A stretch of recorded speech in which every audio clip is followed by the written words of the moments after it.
नमस्कार दोस्तों, court marriage consultant के इस वीडियो में आपका स्वागत है। मैं हूं आपका अपना लॉयर हृदय कुमार। आज हमारा जो वीडियो वेस्ट है वो कोर्ट मैरिज इन दिल्ली पर, यानी दिल्ली में कोर्ट मैरिज कैसे करें। साथ साथ हम बात करेंगे कि कोर्ट मैरिज के लिए कौन से डॉक्यूमेंट्स की रिक्वायरमेंट होती है, क्या एज क्राइटेरिया है या प्रोहिबिटेड रिलेशंस क्या हैं, कौन से रिलेशंस के बीच मैरिज नहीं हो सकती। साथ में हम ये भी बात करेंगे कि मैरिज के कौन कौन से लॉ हैं, कैसे किस तरह से मैरिज की जा सकती है। और दोस्तों साथ में मैं इस बात को भी आपको बताना चाहूँगा कि बहुत सारी इंक्वायरी के लिए जब कॉल हमारे पास आती हैं तो पता लगता है कि लोगों के साथ चीटिंग हुई है, यानी उनको किसी तरह से नॉलेज ना होने पर, जानकारी ना होने पर उनको शपथ पत्र दे दिए जाते हैं, एफिडेविट दे दिए जाते हैं और कह दिया जाता है कि आपकी मैरिज का ये सर्टिफिकेट है। तो इन सब चीज़ों को लेकर के आज मैं बात करूंगा आपके साथ। सबसे पहले हम बात करते हैं कि कोर्ट मैरिज के लिए कौन कौन से डॉक्यूमेंट्स की नीड होती है। दोस्तों एज, एड्रेस और आईडी के लिए यानी डिफरेंट डॉक्यूमेंट की रिक्वायरमेंट होती है। आप सिंपल तरीके से समझें तो कोई भी 3 डॉक्यूमेंट आप यदि उठाएंगे तो उनसे एज, एड्रेस और आईडी कंप्लीट जनरली हो जाती है। एज की बात करते हैं तो मैरिज के लिए जो लीगल एज है वो इस समय लड़की की एज 18 साल और लड़के की एज 21 वर्ष। यदि हम प्रोहिबिटेड रिलेशंस की बात करें तो ऐसे रिलेशन जो खून के रिश्ते में आते हैं या जो सगे संबंधी होते हैं, जैसे चाचा भतीजी, भाई बहन, जो ब्लड रिलेशन में आते हैं, ऐसे रिश्तों में यदि मैरिज की जाती है तो वो मैरिज वॉइड मानी जाती है, शून्य मानी जाती है। अब हम बात कर रहे हैं कि मैरिज के कौन कौन से प्रोसीजर हैं। दोस्तों उससे पहले मैं आपको एक बात ये भी बता देना चाहता हूँ कि आप इस वीडियो को स्किप बिल्कुल ना करें, इस वीडियो को पूरा देखें। उसका रीज़न है, हम उस संबंध में भी 2-3 पॉइंट आपके साथ डिस्कस करने वाले हैं, जिससे कि यदि आप मैरिज करने के बारे में सोच रहे हैं तो आपके साथ कभी भी गलत नहीं हो सकता। ये 2-3 बातों को आप जान लेंगे। मैं पहले बात करता हूँ कि मैरिज के कौन कौन से प्रोसीजर हैं। पहले हम बात कर रहे हैं 30 से 40 दिन का जो स्पेशल मैरिज एक्ट 1954 वाला प्रोसीजर है। इसमें दोस्तों कई बार हमारे पास कॉल्स आते हैं तो लोग ये कहते हैं कि सर जो नोटिस है उसका कोई जुगाड़ नहीं हो सकता, वो हट नहीं सकता। देखिए ये मैंडेटरी है। स्पेशल मैरिज एक्ट 1954 के अंदर जो नोटिस है वो मैंडेटरी है, उसको स्किप नहीं किया जा सकता। तो यदि आप स्पेशल मैरिज एक्ट से मैरिज करना चाहते हैं, या तो आप सेम रिलीजन के हैं या आप डिफरेंट रिलीजन से हैं, एक इंडियन है और एक फॉरेनर है, तो ऐसे सभी लोग स्पेशल मैरिज एक्ट से शादी कर सकते हैं। यदि दूसरी बात हम करते हैं तत्काल मैरिज की, यदि आपके पास इतना लंबा समय नहीं है और आप जल्दी शादी करना चाहते हैं तो उसके लिए दूसरा प्रोसीजर है हिंदू मैरिज एक्ट 1955। यदि आप हिंदू, जैन, सिख और बौद्ध हैं तो उस केस में जनरली आप आर्य समाज मंदिर से मैरिज कर सकते हैं या अपनी कम्युनिटी के हिसाब से मैरिज करने के बाद उसका कोर्ट से रजिस्ट्रेशन करा सकते हैं। इस रजिस्ट्रेशन के लिए ये जानना भी आपको ज़रूरी है कि आपको मैरिज ऑफिसर के सामने प्रेजेंट होना होता है।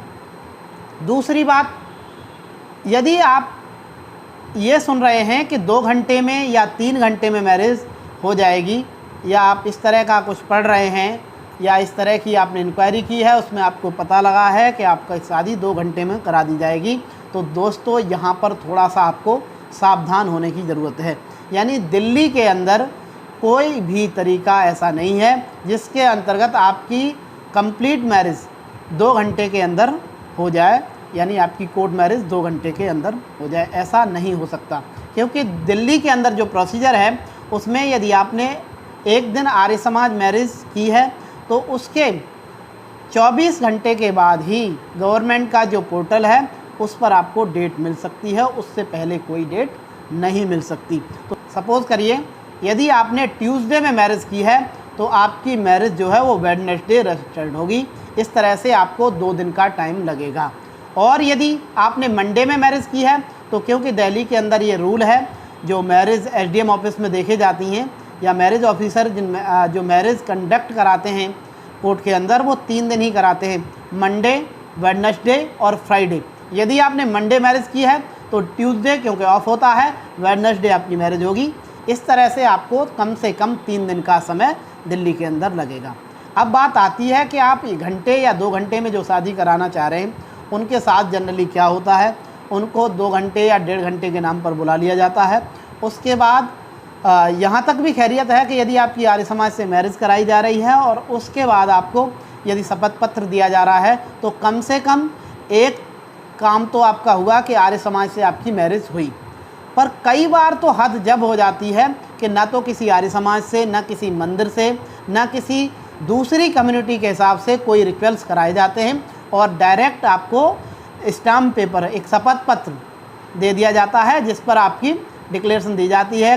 दोस्तों, यदि आप इसको समझना चाहते हैं तो आप ऐसे समझ सकते हैं, जैसे मानिए कि आप किसी शोरूम पर कार खरीदने जाते हैं और वहाँ पर आपको उस कार की आरसी ना दे करके एक 10 रुपये का स्टाम्प मंगाया जाए और उस पर लिख कर दे दिया जाए कि आप इस गाड़ी के ओनर हैं, आपको ये गाड़ी सौंप दी जाती है। स्टाम्प पेपर पर यदि आपकी मैरिज कराई गई है तो आप समझ लें कि उसी तरह से आपके साथ भी चीटिंग की गई है मैरिज का। अब आप यहाँ पर, मैंने आपको शुरुआत में कहा था कि यदि आप इस वीडियो को पूरा देखेंगे तो आपके साथ कभी भी चीटिंग नहीं हो सकती। देखिए यहाँ पर क्या है, दिल्ली के अंदर हमारी जो मैरिज ऑफिसर है वो एसडीएम साहब को जिम्मेदारी मिली हुई है। ये जो मैरिज ऑफिसर्स कौन कौन होते हैं, कुछ स्टेट्स में डीएम को ये परमिशन है, ये ड्यूटी दी गई है, कहीं पर एसडीएम को ये ड्यूटी दी गई है और कहीं कहीं पर रजिस्ट्रार ऑफ मैरिज को ये ड्यूटी दी गई है। तो दिल्ली के अंदर जो ड्यूटी दी गई है वो एसडीएम साहब को ड्यूटी दी गई है। और एसडीएम कोर्ट जो हमारी कोर्ट कैंपस हैं, जैसे दिल्ली के अंदर बहुत सारी कोर्ट हैं, साकेत कोर्ट है, 30 हजारी कोर्ट है या करकरडूमा कोर्ट है, इस तरह के जो कोर्ट हैं उन कैंपस से अलग एसडीएम ऑफिस बनाए गए हैं। तो कई बार जब आपको ये नहीं पता होता है कि हमारी मैरिज ऑफिसर किस एरिया में और कहाँ पर बैठता है, तब भी आपके साथ चीटिंग होने की संभावना ज़्यादा रहती है। यदि आपको ये पता है कि आपकी मैरिज जो होनी है वो एसडीएम ऑफिस से होनी है। एक बार का चांस ऐसा हुआ कि मैं कहीं पर प्रेजेंट था और एक वकील साहब द्वारा मैरिज कराई जा रही थी। जब वकील साहब ने यह कहा कि ये आर्य समाज से आपकी मैरिज हो रही है और उसके बाद एसडीएम ऑफिस से आपका रजिस्ट्रेशन कराएंगे, तो वहाँ पार्टी खुद ही वकील साहब से उलझ गई और बोली नहीं, हम एसडीएम साहब से उसका रजिस्ट्रेशन नहीं कराएंगे, हमें तो कोर्ट से मैरिज करानी है। तो दोस्तों, यदि आपके पास भी इस तरह की नॉलेज नहीं होगी तो आप भी कोर्ट से एफिडेविट लेकर के संतुष्ट हो सकते हैं। और इन 2 बातों का यदि आप ध्यान रखेंगे कि आपकी जो मैरिज होती है वो गवर्नमेंट के पोर्टल पर ऑनलाइन शो होती है, उसका यूज़र नेम और पासवर्ड होता है, उसके माध्यम से आप उस पर कभी भी ऑनलाइन जा कर के अपने सर्टिफिकेट की जितनी भी आप चाहें, जितनी आपको रिक्वायरमेंट है उतनी प्रतियां उसकी निकाल सकते हैं। आपका सर्टिफिकेट लाइफ टाइम के लिए ऑनलाइन होता है।